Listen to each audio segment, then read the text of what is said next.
Oke, bismillahirrahmanirrahim. Assalamualaikum warahmatullahi wabarakatuh. Baiklah, kami di sini dari kelompok 4 ingin berdiskusi langsung dengan praktisi kita Dewan Perwakilan Rakyat Daerah ya, Daerah Kabupaten Serang, Bapak Haji Juhri langsung, ya kan? Artinya kita ingin belajar secara langsung mengenai perancangan peraturan perundang-undangan atau peraturan daerah, karena ini menyangkut kabupaten, kan begitu. Baiklah, saya di sini ada saya sendiri Asep Supriyadi, kemudian teman saya ada Yulia Imelda, kemudian ada Dina, Ahmad Subani, dan kameramennya Ahmad Umairi ya. Oke. Baiklah, kita mulai saja langsung pertanyaannya gitu kan, atau diskusi kita pada siang hari ini. Yang pertama ini Pak Haji, kita mau minta penjelasan atau pandangan bagaimana gitu cara perancangan peraturan daerah kota provinsi atau kabupaten Serang ini gitu kan, gimana caranya perancangan itu? Oke. Ya. Terima kasih atas pertanyaannya. Yang saya hormati rekan alumni dari Bina Bangsa. Alhamdulillah pada kesempatan pagi hari ini kita telah kedatangan tamu yang saya hormati.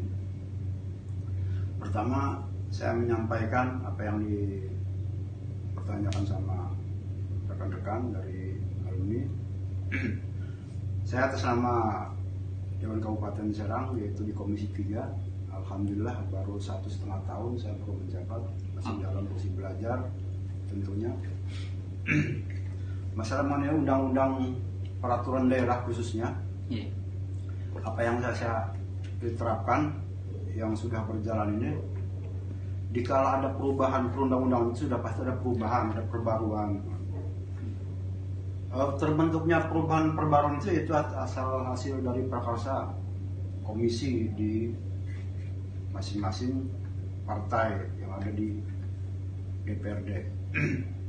Kalau kita rembuk perbaruannya, dipelajari apa yang kita perbarui atau ada perencanaan perunturan yang baru, dan itu aja rembukan dulu hasil prakarsa dewan. Setelah itu kita ajukan ke bupati. Ajukan ke bupati, oke, menyetujui dan sebagainya, baru kita diparipurnakan. Itu yang pertama.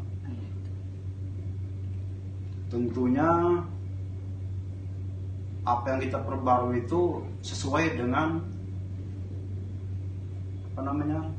hasil kajian, baik dari kajian dari pusat, dari provinsi, dan itu. Jadi tidak menyangkut apa yang diperubahan dari undang-undang dari pusat, jadi khusus kabupaten aja. Kemudian bagaimana jika peraturan daerah Kabupaten Serang ini bertentangan sama peraturan pusat gitu ya kan? Umpama kita sekarang corona ada namanya undang-undang karantina daerah gitu kan, harus memakai masker, tapi di Serang nggak usah lah pakai masker, kita zona kuning ini gitu ya kan, belum zona merah gitu ya. Bagaimana itu Pak Haji?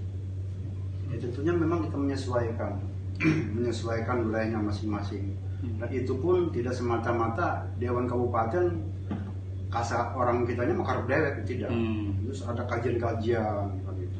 Ada kajian OPD yang bersangkutan maupun kajian-kajian dari pemerintah provinsi sendiri, karena di Dewan juga ada bagian bank yang mengatur masalah perundangan itu.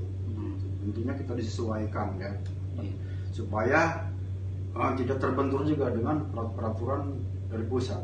Kalaupun ada selisih sedikit dengan peraturan pusat, karena kita menyesuaikan di wilayahnya masing-masing. Seperti itu kira-kira. Adapun bagi yang plus dan yang tidak plus cuma ada aja lah pasti. Setiap ada pergantian atau peraturan pasti ada yang pro dan kontra. Itu ya.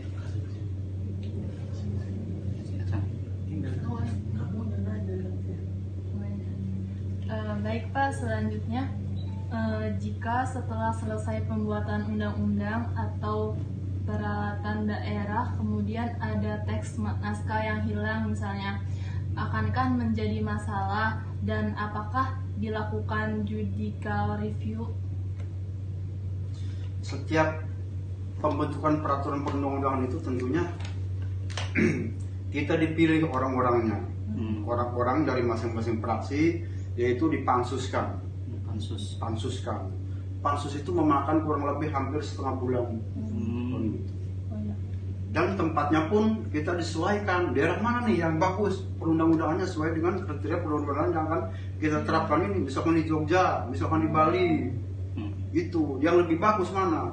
Itu jadi pansuskan. Jadi tidak ada sedikit pun kata-kata atau teks yang salah. Hilang gitu. Karena kita juga ada bagian hukum-hukum yang tertentu perlu dilibatkan, baik dari pihak daerah yang kita kunjungi maupun dari kita daerah yang di Serang. Jadi insya Allah kalau peraturan perundangan itu kalau sudah dipansuskan, insya Allah kalau dikaji ayat demi ayatnya dikaji benar, supaya jangan ada pro dan kontra, itu yang paling pertama. Terus pertanyaan selanjudnya nih Pak, jika ada keberatan atau ketidaksesuaian undang-undang dengan UUD 45, kita bisa nggak sih ngajuin judicial review ke MK? Terus gimana dengan Perda? Apakah sama dengan MK? Tentunya bisa, terbuka kita itu. Apabila kitanya mengajukan, kan itu kalau cuma mengajukan ya sah-sah saja sebetulnya. Bisa aja. Tapi ada juga sih yang sebagian memang ada yang kurang puas, mengajukan gitu. Ada sebagian yang lain juga. Tapi alhamdulillah kalau di Serang sampai saat ini belum ada.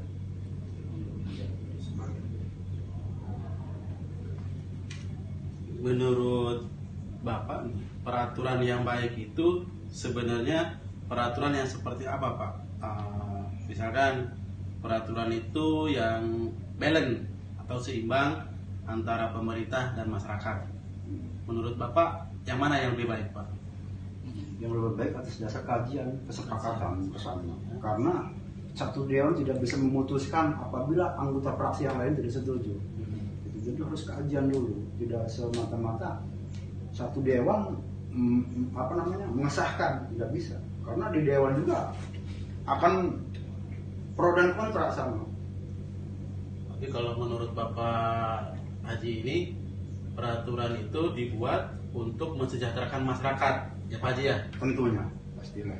Jadi tidak ada anggota perwakilan rakyat itu yang membuat undang-undang hanya untuk kepentingan diri pribadi ataupun golongan. Tidak ada Pak Haji ya? Tidak ada. Semuanya pure untuk masyarakat. Betul. Dari masyarakat untuk masyarakat ya Pak Haji ya? Betul.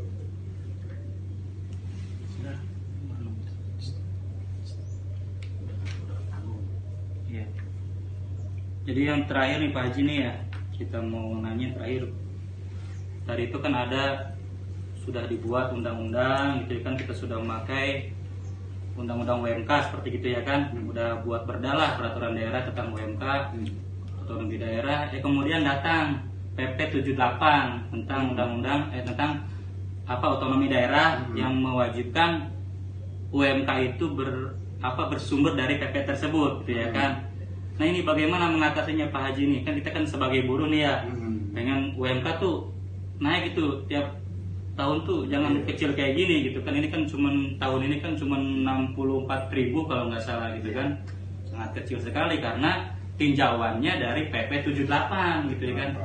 Bagaimana mengatasinya di daerah kabupaten ini biar masyarakat kabupaten ini nggak demo lah gitu ya kan, supaya naik gajinya pas gitu tuh. Ya gimana tuh Pak Haji? Sebetulnya undang-undang ketenagakerjaan itu upah itu disesuaikan dengan daerahnya masing-masing. Gitu. Terus di Kabupaten Serang termasuk yang paling nomor 3 lah dibanding daerah-daerah yang lain. Gitu. Sudah barang pasti setiap ada kebijakan itu pro kontra sudah pasti ada. Apalagi di daerah yang lain, di Serang aja sudah termasuk tinggi, tetap aja masih yang namanya demo itu terelakkan. Dan itu bagian dari demokrasi. Saya sendiri kalau ada demo terus serang aja antara Demokrat dengan PKS yang terdepan, serang aja akan menampung aspirasi, bahkan kita ambil tokoh-tokoh yang demo itu duduk bersama di kantor dewan. Tentunya kajian-kajian tersebut atas dasar komunikasi duduk bersama dengan pihak-pihak pemerintah provinsi juga di Kabupaten Serang itu yang lebih jelas. Tapi saya kira itu yang bisa saya sampaikan, Pak. Oke baik Pak, terima kasih ini udah bisa berdiskusi langsung dengan praktisi kita ya kan dari Dewan Perwakilan Rakyat Komisi 3 Pak ya tentang penghasilan asli daerah. Terima kasih dari Partai Demokrat ya. Semoga Bapak panjang umur, sehat, ya kan, sejahtera, gitu kan, dan dilancarkan rezekinya. Gitu. Ya. Baiklah, kami terima kasih dari kelompok 4 telah langsung berdiskusi dengan Bapak. Saya sebagai moderator mengucapkan banyak terima kasih. Assalamualaikum warahmatullahi wabarakatuh. Waalaikumsalam. Oke, assalamualaikum warahmatullahi wabarakatuh. Waalaikumsalam. Baiklah, pada malam hari ini kita akan langsung mewawancarai narasumber dari akademisi Bapak Fatur Rahman, SH.MH, selaku akademisi hukum. Baiklah, untuk mempersingkat waktu kita langsung tanyakan saja tentang peraturan daerah. Silakan Pak Humedi. Pertanyaan saya yang pertama Pak, menurut bagaimana cara perancangan peraturan perundang-undangan daerah, kota, kabupaten maupun provinsi? Menurut Bapak itu bagaimana? Jadi ada 3 proses ya tahapan pembuatan rancangan peraturan daerah. Yang pertama adalah tahapan penyiapan ya. Yang kedua yaitu tahapan mendapatkan persetujuan. Yang ketiga yaitu tahapan pengundangan agar peraturan daerah itu diketahui oleh pertama eksekutif atau masyarakat luas, maka harus diundangkan peraturan daerah. Yang pertama yaitu proses penyiapan, usulan DPRD terhadap penyiapan tersebut, maka diusulkan kepada eksekutif untuk dilakukan pembahasan. Yang kedua yaitu rapat persiapan terhadap usulan tersebut. Yang ketiga yaitu menginventarisasi tentang peraturan perundang-undangan yang ada kaitannya dengan peraturan daerah yang akan dibahas atau yang akan dibuat tersebut. Saya kira. Baik Pak, terima kasih. Kemungkinan yang pertanyaan yang kedua akan dilanjutkan dengan Bapak Sep. Dan saya pertanyaan kedua. Oke, Pak. Pertanyaan yang kedua yaitu jika peraturan daerah bertentangan dengan peraturan pusat atau undang-undang, bagaimana ya? Oke, bagaimana jika ada peraturan daerah itu bertentangan dengan undang-undang? Ya. Yang pertama yaitu tadi proses penyiapan itu harus benar-benar ya, terutama menginventarisir bagaimana peraturan daerah tersebut yang ada kaitan atau yang ada hubungannya dengan undang-undang. Apa upaya yang dapat dilakukan? Upaya yang dapat dilakukan adalah menguji peraturan daerah tersebut terhadap undang-undang ke Mahkamah Agung, constitutional review ya. Beda lagi dengan MK. Kalau MK undang-undang terhadap dasar, kalau MA menguji ya undang-undang yang berada di bawahnya, apabila undang-undang yang berada di bawahnya tersebut bertentangan. Saya kira itu. Yang lain. Terus pertanyaan selanjutnya, jika setelah selesai pembuatan undang-undang atau peraturan daerah, kemudian ada teks naskah yang hilang, apakah menjadi masalah dan dapatkah dilakukan judicial review? Judicial review ya. Apabila ada teks yang hilang itu bukan kalau sudah disahkan kemudian itu menjadi undang-undang ya tidak mungkin menjadi hilang. Tetapi apabila dalam proses pembahasan di DPR, proses rancangan ya bisa saja ada yang hilang atau kemudian pasal tersebut menjadi misterius ya, karena ada beberapa kepentingan ya, terutama kepentingan politik ya, partai yang berkuasa atau partai yang paling dominan, sehingga pasal tersebut apakah menguntungkan atau merugikan bisa saja pasal tersebut menjadi hilang ya. Banyak contohnya yang sudah diundangkan ternyata ada beberapa pasal yang hilang. Oke. Next. Menurut Bapak, peraturan yang baik itu sebenarnya peraturan seperti apa? Peraturan yang baik itu peraturan yang seperti apa? Ya, sebenarnya ada 3 landasan peraturan yang baik itu yang seperti apa. Peraturan perundang-undangan yang baik itu harus memenuhi 3 landasan. Yang pertama adalah landasan yuridis, yang kedua adalah landasan sosiologis, yang ketiga adalah landasan filosofis. Yang paling utama adalah garis besarnya undang-undang yang baik itu harus sesuai dengan nilai-nilai yang hidup dan berkembang di masyarakat. Kemudian undang-undang tersebut juga harus sesuai dengan kebutuhan masyarakat. Dan adanya undang-undang tersebut, masyarakat merasa dilindungi. Dengan adanya undang-undang tersebut, masyarakat merasa terakomodir ya, sehingga rasa aman ya, rasa adil, rasa kepastian itu dapat terpenuhi dengan adanya undang-undang tersebut. Oke Pak, pertanyaan terakhir. Bagaimana jika Perda telah ada, kemudian muncul permen dengan aturan yang sama, tapi beda pelaksanaan dengan Perda? Nah itu, jadi ada disparitas atau ketidaksesuaian antara peraturan daerah dengan permen. Kemudian kan menimbulkan tafsir mana yang akan diberlakukan. Ya. Maka yang diberlakukan adalah yaitu jadi menghargai hukum otonomi daerah-daerah tertentu.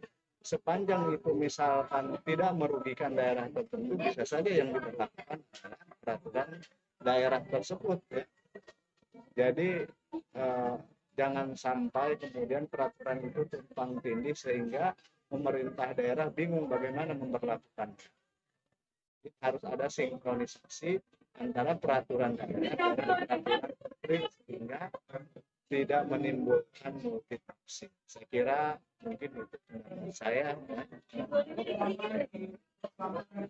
Saya kira cukup. Terima kasih atas pertanyaannya. Semoga bermanfaat. Assalamualaikum warahmatullahi wabarakatuh.